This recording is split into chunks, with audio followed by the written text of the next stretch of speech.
आज एक नया इंटरेस्टिंग टॉपिक आप पढ़ रहे हैं जिसका नाम है इलेक्ट्रिक पावर। क्या नाम है इस टॉपिक का? Electric power. तो पावर आप प्रीवियस क्लासेज में पढ़ चुके हैं। पावर इक्वल टू क्या होता है? Work done upon time. ये आपको फॉर्मूला याद आता होगा जब आपने फर्स्ट टाइम इसको 9th क्लास में देखा होगा। Power equal to work upon time.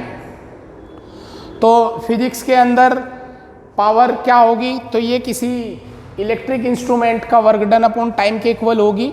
और मेरी लैंग्वेज में समझे तो मैं तो यही समझता हूँ पावर से कि किसी भी इंस्ट्रूमेंट ने या बॉडी ने जो एनर्जी किसी को दी या किसी से ली वो उसकी पावर होती है। किसी भी इंस्ट्रूमेंट ने पर यूनिट टाइम या पर सेकंड जो किसी दूसरी बॉडी को एनर्जी दी या ली वो उसकी पावर है। जैसे लिख दिया 700 जूल पर सेकंड। अभी मैं यूनिट वगैरह बाद में कंसीडर करूंगा ये, पर फिलहाल मान लीजिए। तो इसका मतलब क्या है? 700 जूल अपॉन सेकंड ये लिखा हुआ।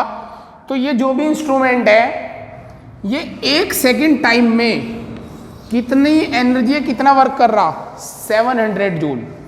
तो ये इसकी पावर है। तो 1 सेकंड में जो कोई बॉडी किसी दूसरी बॉडी को एनर्जी देती है या वर्क करती है वो उसकी पावर कहलाती है।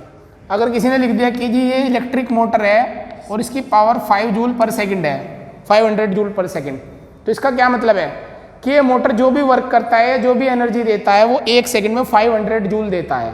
ये इसका मीनिंग हुआ। तो ये इसकी पावर है। और ये 1 सेकंड में यही भी अगर एक मोटर हो तो ये 1 सेकंड में कितना वर्क किया, कितनी एनर्जी प्रोवाइड करा? 700 joule.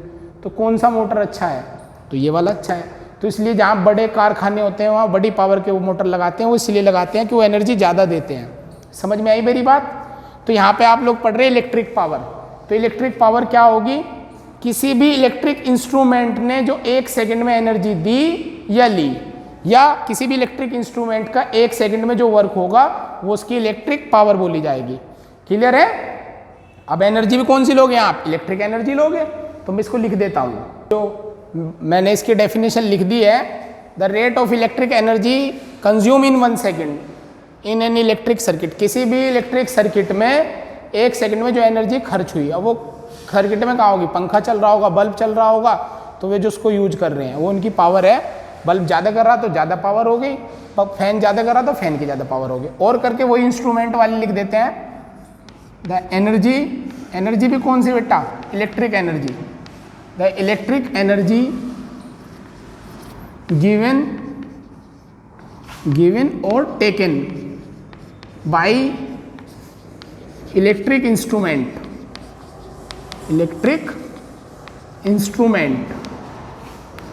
in 1 second is called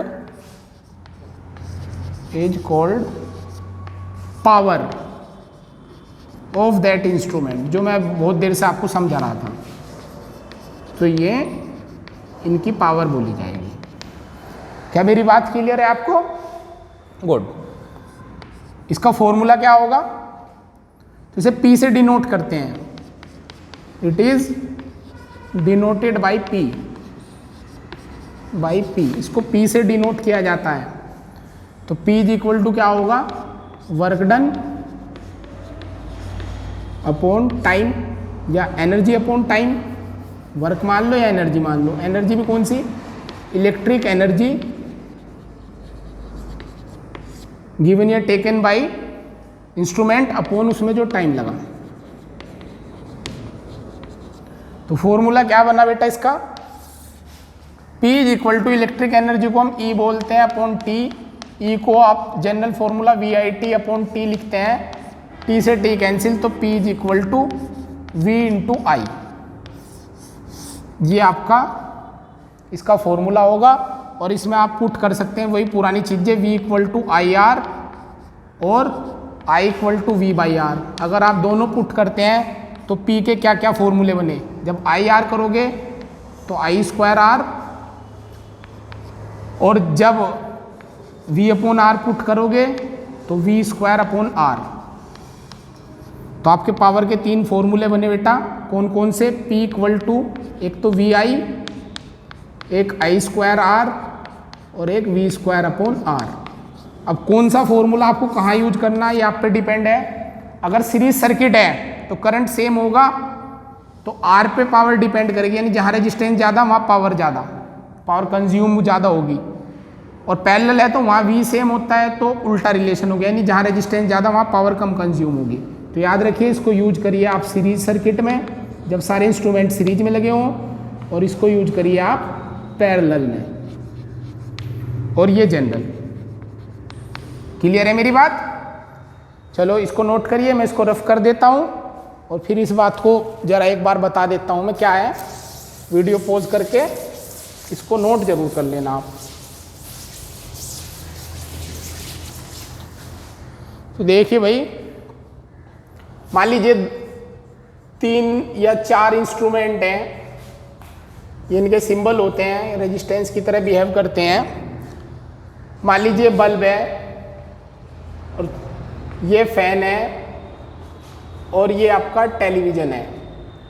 ये 200 ओम, ये 50 ओम मान लिया मैंने ऐसे ही, वैसे तो बहुत बड़े बड़े होते हैं, 20 ओम। उन्होंने कहा कौन ज़्यादा पावर कंज्यूम करेगा। एग्जाम्पल ले लिया मैंने, कौन ज़्यादा पावर कंज्यूम करेगा। तो क्या ये तीनों सीरीज में है? सिंस दीज इंस्ट्रूमेंट, ये आपको बताना है, इतने मैं लिखूं मेरे लिखने से पहले, दीज इंस्ट्रूमेंट आर इन कौन से कनेक्शन में है? तो बिल्कुल सीरीज कनेक्शन में है, क्योंकि करंट को एक ही रास्ता मिल रहा चलने के लिए, सीरीज कनेक्शन में है। तो उन्होंने पूछा पावर कहाँ कंज्यूम ज़्यादा हुई, तो देखिए कौन सा फॉर्मूला लगाओगे, क्या आई सेम होगा तीनों में? तो आई तीनों के लिए सेम होगा, तो P = I² R है फॉर्मूला। जब आई तीनों का सेम हो गया तो P किस पे डिपेंड कर गया? R पे। तो जिसका R ज़्यादा, इसे ऐसे भी लिख सकते हैं आप, थोड़ी आदत डालिए, P = R, क्योंकि आई तीनों का सेम है। तो जिसका R ज़्यादा, R किसका ज़्यादा है? R of television is greater than R of bulb, sorry fan, और बल्ब का सबसे कम है रेजिस्टेंस, है नहीं? तो इनके इस तरह से है, तो पावर किसकी ज़्यादा होगी? जिसका R ज़्यादा है, क्योंकि प्रोपोर्शनल है डायरेक्ट दोनों। तो क्या आ गया बेटा? Power of TV consumption, power of fan, और पावर ऑफ बल्ब।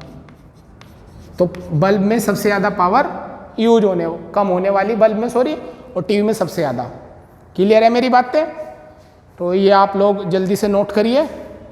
अब इसकी 1-2 चीज़ और लिख लेते हैं। यूनिट की बात कर लेते हैं, यूनिट की, यूनिट ऑफ पावर। तो सिंस P = क्या है? W/T या एनर्जी अपॉन टाइम, यही तो है जनरल फॉर्मूला। इनसे भी निकाल सकते हैं पर ये ज़्यादा आसान है। तो यूनिट क्या बनेगी? ये होती है एनर्जी अपॉन टाइम। एनर्जी क्या होती है? जूल, और टाइम की सेकंड, जूल पर सेकंड, या इसको हम लोग वाट बोलते हैं। ये इसकी SI यूनिट है। कौन सी यूनिट? SI unit. इसके बाद प्रैक्टिकल यूनिट, प्रैक्टिकल यूनिट मेरे साथ साथ मत नोट करिए, रोक करके वीडियो पॉज करके तब नोट करा कीजिए। अब ये बहुत छोटी यूनिट है, तो प्रैक्टिकल यूनिट की भी ज़रूरत होती है। मतलब जब बड़ी बड़ी फैक्ट्रियाँ होती है, ट्रेन होते हैं, उनके इंजन की पावर होती है, तो उसके लिए बड़ी यूनिट होती है। और बड़ी यूनिट में 2 यूज होती है, एक तो मेगावाट, मेगावाट, जिसको 1 MW लिख सकते हैं, बड़ा M बड़ा W। इसका मतलब होता है वाट को हम लोग W बोलते हैं, बड़ा W। 1 मेगावाट, मेगा का मतलब होता है 10⁶। तो 1 तो ये ऐसा ही मेगा की जगह 10⁶ वाट, ये आ गई। और दूसरी प्रैक्टिकल यूनिट बहुत यूज होती है, उसको बोलते हैं हॉर्स पावर, हॉर्स पावर। ये जो गांव से बिलोंग करते हैं बच्चे, उनको पता है, मोटर पे लिखा रहता है 3 हॉर्स पावर, 4 हॉर्स पावर, उन्हें पता है। तो 1 हॉर्स पावर का मतलब होता है 746 वाट, घोड़े की पावर एक तरह से। तो 746 वाट है। जैसे हॉर्स इसलिए नाम दिया गया है इसको, क्योंकि घोड़े में बहुत पावर होती है। आप जानते हैं घोड़े कभी थकते नहीं। वो पहले जो ट्रैवलिंग करते थे लोग, जिस टाइम पे ये बसेज नहीं होती थी, उस टाइम पे लोग घोड़े पे एक दूसरे से दूसरी जगह जाते थे, तो वो थकते नहीं थे घोड़े। तो घोड़े बहुत देर में जा कर के थकते हैं, तो इसलिए उनकी पावर के हिसाब से भी इनको यूनिट दी गई है, एक सिंबल है।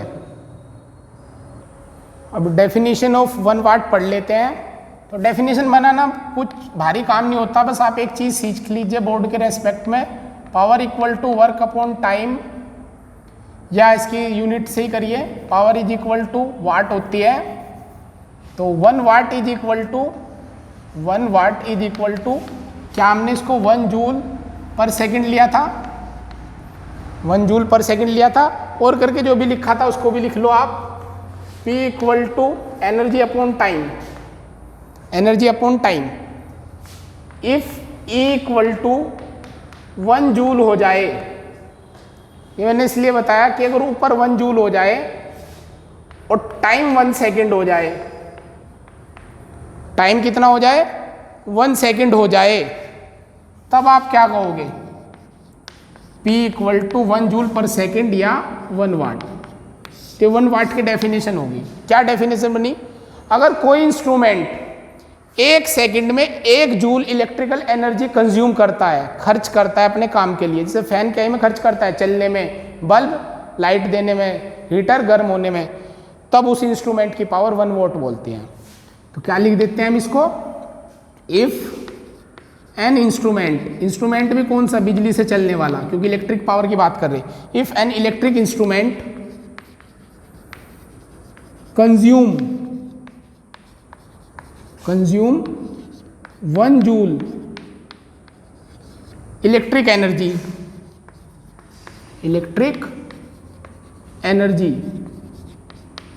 in 1 second, then its power,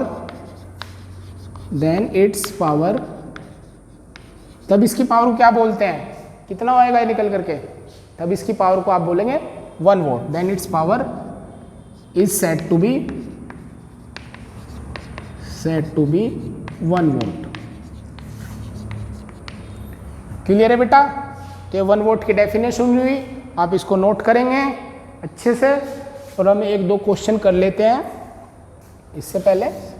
चलो पावर के, इसको नोट कर लो आप। देखिए हम लोग कुछ स्टार्ट करते हैं, मान लीजिए ये एक रेजिस्टेंस है 20 ओम, इसमें आई करंट जा रहा 2 एम्पियर, इसकी पावर बताओ,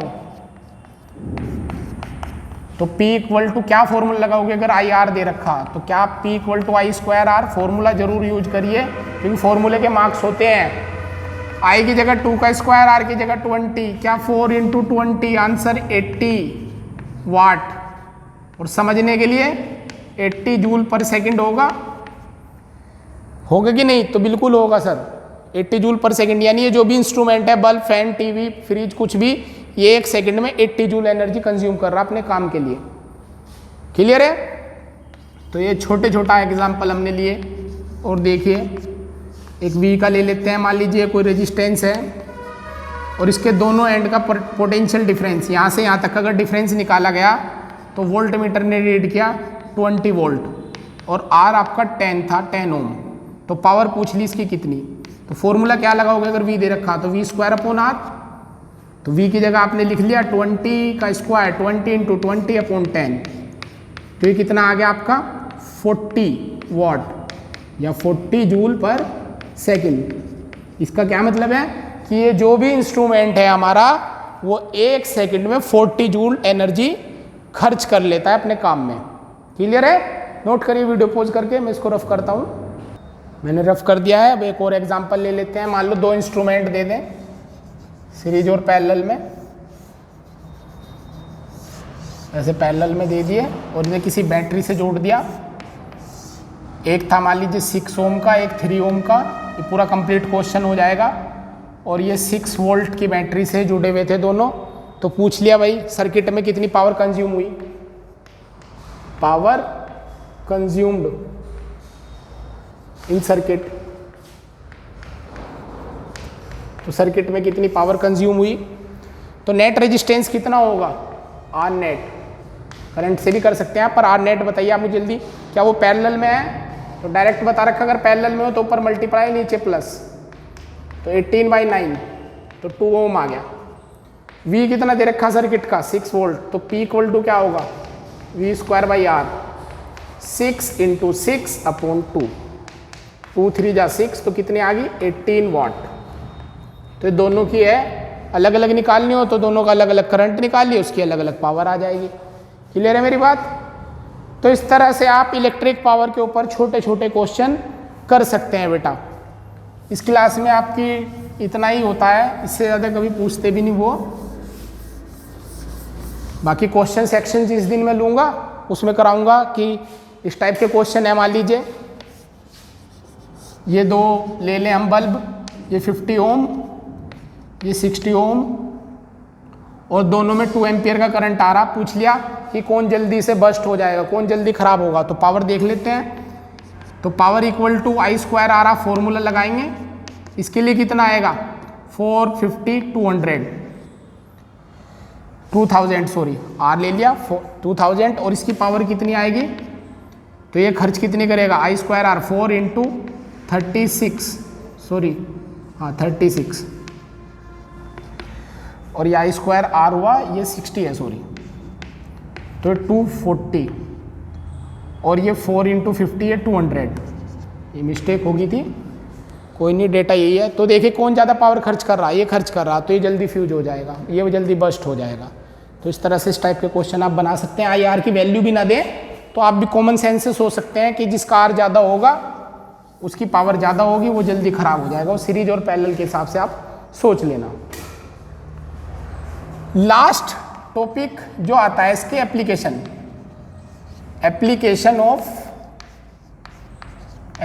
ऑफ हीटिंग इफेक्ट। ये लास्ट टॉपिक होता है इस सेक्शन का। मैंने इसको अलग करके चैप्टर पढ़ाया है, बट रियलिटी में ये फर्स्ट चैप्टर का ही पार्ट है आपका, एप्लीकेशन ऑफ हीटिंग इफेक्ट। तो इसमें हीटिंग इफेक्ट की एप्लीकेशन है, जैसे आपकी इलेक्ट्रिक आयरन होती है, जिसको हम इंडिया में प्रेस बोलते हैं। तो इलेक्ट्रिक आयरन हीटिंग इफेक्ट पे काम करती है। इलेक्ट्रिक आयरन के अंदर, प्रेस के अंदर क्या होता है, नीचे इस तरह से एक फिलामेंट लगा होता है, और वो फिलामेंट जब लाइट आती है तो वो गर्म हो जाता है। इस टाइप का एक फिलामेंट होता है, अगर किसी ने प्रेस खोल के देखी हो कभी तो वो गर्म हो जाता है, और वो ऐसे मटेरियल का बना होता है जिसकी रेजिस्टिविटी बहुत हाई हो। नाइक्रोम का होता है। नाइक्रोम एक एलॉय है। क्या है नाइक्रोम? एक एलॉय। ये निकिल और क्रोमियम का मिक्सचर होता है, निकिल प्लस Cr का मिक्सचर होता है। इसकी रेजिस्टिविटी बहुत हाई होती है। क्या होती है? बहुत ज़्यादा हाई रेजिस्टिविटी। तो हाई रेजिस्टिविटी है, और दूसरा फैक्टर मैंने लिखा low temperature coefficient. High resistivity होने से क्या होगा, ये करंट का पोज करेगा, इलेक्ट्रॉन को रोकेगा। इलेक्ट्रॉन जब रुकेंगे तो उनकी स्पीड हीट एनर्जी में कन्वर्ट हो जाएगी, क्योंकि जब वो चल रहे हैं तो उनके पास काइनेटिक एनर्जी है। बट उनके आगे अगर ऑब्स्टेकल आ गया, यूँ भाग रहे आप इसको यूँ रोके रखो तो गर्म हो जाएगी ये जगह। तो ये रेजिस्टिविटी बहुत हाई होती है। ये तो आप याद रखना, कोई भी हीटिंग एलिमेंट हो, चाहे बल्ब हो जो भी गर्म होता हो, या आपका हीटर का वायर हो, उनकी रेजिस्टिविटी बहुत हाई मिलेगी। और रेजिस्टिविटी का ऑर्डर में एक वीडियो में आपको बता भी चुका। सबसे ज़्यादा रेजिस्टिविटी इंसुलेटर की होती है, उसके बाद रेजिस्टिविटी को रो से रिप्रेजेंट करते हैं, उसके बाद ये रेजिस्टिविटी हमारी एलॉय की होती है, उसके बाद सेमीकंडक्टर, और लास्ट में कंडक्टर रो से रिप्रेजेंट किया जाता है। फर्स्ट चैप्टर के फर्स्ट सेक्शन में बता चुका। तो एलॉय की होती है। आप कहोगे सर इंसुलेटर की क्यों ली? तो बेवकूफ़ो, अगर इंसुलेटर की लोगे रेजिस्टिविटी तो इंसुलेटर से तो करंट ही नहीं चल सकता, वो तो काम ही नहीं आएंगे। क्या आप लकड़ी के तार बना सकते हो कि लकड़ी का तार ये लो और इससे बल्ब जला दो? नहीं बन सकता। तो किसी काम के ही नहीं हमारे। तो हाई रेजिस्टिविटी होगी इनकी। और दूसरा फैक्टर है हाई टेम्परेचर कोफिशिएंट। ये एक फैक्टर होता है जो आप हायर क्लासेज में पढ़ते हैं। ये बस अभी इतना समझ लीजिए आप कि जब अगर ये टेम्परेचर कोफिशिएंट लो है, लो होने का क्या फ़ायदा है कि अगर ये गर्म हो रहा तो ये पिघलेगा नहीं, बस ऐसा मान लीजिए। तो इलेक्ट्रिक आयरन है। दूसरा आपका हीटर होता है, हीटर, इलेक्ट्रिक हीटर। हीटर में क्या होता है, एक वायर होता है इसी तरह नाइक्रोम का ही, वो गर्म होता है, इसकी हाई रेजिस्टिविटी होती है और ये गर्म हो जाता है। तीसरा फ्यूज। फ्यूज के अंदर एक वायर लगा होता है। फ्यूज इस टाइप की शेप के होते हैं, आपने देखे होंगे इलेक्ट्रिक फ्यूज। आजकल MCB चल रही, यहाँ एक कंडक्टिंग वायर होता है, सर्किट को कंप्लीट कराता है। ये दूसरी इसी शेप में फिक्स हो जाता है फ्यूज हमारा। एक दूसरी शेप होती है कुछ इसी टाइप की, उसके अंदर फिक्स हो जाता है। इस टाइप की होती है वो शेप। ये इसके अंदर चला जाएगा, ये यहाँ से खाली होगा, ये यहाँ से खाली होगा, ये ऐसे मिक्स हो जाएंगे। तो ये एक वायर होगा, ये वायर। और वायर की खास बात ये होगी, इसका मेल्टिंग पॉइंट बहुत कम होगा। मेल्टिंग पॉइंट क्या होगा इसका? लो। मेल्टिंग पॉइंट लो होने से हमें क्या फ़ायदा है? मेल्टिंग पॉइंट लो होने से ये फ़ायदा है कि अगर तेज करंट आ जाए तो ये वायर जल्दी पिघल जाएगा, जिससे सर्किट ब्रेक हो जाएगा। ये कुछ ऐसे लगे होते हैं, मान लो हमारे घर में जा रहा वायर, जिससे हमारे घर के सारे इंस्ट्रूमेंट चल रहे, तो फ्यूज जो होता है इन दो पॉइंट को कनेक्ट कराता है। ये पावर लाइन से आ रहा, पावर लाइन से, और ये हमारे हाउस में जा रहा अंदर, तो यहाँ फ्यूज लगा हुआ है। ये तार यही काम कर रहा। अगर करंट बहुत तेज आया और ये जल्दी पिघल गया तो क्या होगा? अंदर लाइट नहीं जाएगी घर में। तो जब घर के अंदर लाइट नहीं जाएगी तो घर के सारे इंस्ट्रूमेंट सुरक्षित रहेंगे। लेकिन अगर तुमने ऐसे मटेरियल के लगा दिया कि इसका मेल्टिंग पॉइंट बहुत हाई है, मेल्टिंग पॉइंट उसको बोलते हैं जब चीज़ें पिघलती हैं, तो मेल्टिंग पॉइंट बहुत हाई है तो पता लगा घर के सारे इंस्ट्रूमेंट पिघल गए, ये नहीं पिघला, ये बचा रहा, तो फ्यूज काम का होगा या अच्छा होगा? सॉरी, बेकार होगा। तो ये बिल्कुल बेकार फ्यूज होगा। तो इसका मेल्टिंग पॉइंट वायर का क्या होना चाहिए? बहुत लो होना चाहिए। वही टेम्परेचर कोफिशिएंट लो होना चाहिए, जिस प्रेस है ज़्यादा करंट आने पे पिघल जाना चाहिए, जिससे कि प्रेस सुरक्षित रहे। नहीं तो पता लगा प्रेस नहीं फूकी, सब कुछ खराब हो गया, वही बच गया बस। तो ऐसा नहीं होना चाहिए। फ्यूज की चॉइस होती है हमारी कि हमारे घर का लोड कितना। फ्यूज मोस्टली 1 एम्पियर के बनाए जाते हैं, 2 एम्पियर के, 3 एम्पियर के और 5 एम्पियर के बनाए जाते हैं। तो हमें कितने एम्पियर का फ्यूज लेना चाहिए वो हम लोग देख लेते हैं। मान लीजिए हमारे घर में 2 किलोवाट है, पावर 2 किलोवाट है। कितनी है पावर? 2 किलोवाट। और वोल्टेज आ रही है साहब 220 वोल्ट। तो करंट कितना आएगा? तो I is equal to P by V, क्योंकि P equal to V I होता है फॉर्मूला। तो I equal to P by V के अकॉर्डिंग P की जगह 220, P की जगह 2000 है, बन जाएगा ये वाट में 2000 वाट। SI में लेना सब 2000 और V की जगह 220, तो इससे कट जाएगा। तो 200 डिवाइड बाई 22, तो जब ये सोल्व करोगे तो ये 9.1 एम्पियर आएगा। तो इस तरह से आप कितने एम्पियर का फ्यूज यूज करोगे? तो यूज्ड फ्यूज भाई वो 9 से ज़्यादा होना चाहिए, तो 10 एम्पियर का होना चाहिए। तो 10 एम्पियर का फ्यूज है तो हमारे घर के इंस्ट्रूमेंट को सेफ रखेगा। इस तरह से आप फ्यूज की कैलकुलेशन करते हैं कि कितने एम्पियर का हमें फ्यूज चाहिए। तो ये आप छोटी छोटी बात याद रखेंगे। बाकी इनके जो नोट्स हैं मैं इसी वीडियो में आगे PDF की फॉर्म में आपको भेज रहा हूँ, वो इसी में आपके अटैच रहेंगे, वहाँ से इसकी थ्योरी आप लोग पढ़ लेना या अपनी टेक्स्ट बुक से पढ़ लेना। तो बेटा आपका ये चैप्टर कंप्लीट हो गया पूरी तरीके से। अब मैं आपको इसके कुछ न्यूमेरिकल भेज दूंगा, वो आप कर लेना। नेक्स्ट वीडियो जो आएगी अब हमारी 10th क्लास के लिए, वो आएगी मैग्नेटिक इफेक्ट के लिए। अब आप मैग्नेटिक थ्योरी पढ़ोगे, मैग्नेट पढ़ोगे, यानी मैग्नेटिक इफेक्ट ऑफ करंट। उसका थोड़ा सा बता दूं, जैसे करंट चलने से चीज़ें गर्म हो रही थी तो इसे तो बोलते हैं हीटिंग इफेक्ट ऑफ करंट। ऐसे ही जब करंट चलेगा तो वो जो वायर है, कंडक्टर, वो मैग्नेट बन जाएगा, उसको बोल देंगे magnetic effect of current. Thank you बेटा।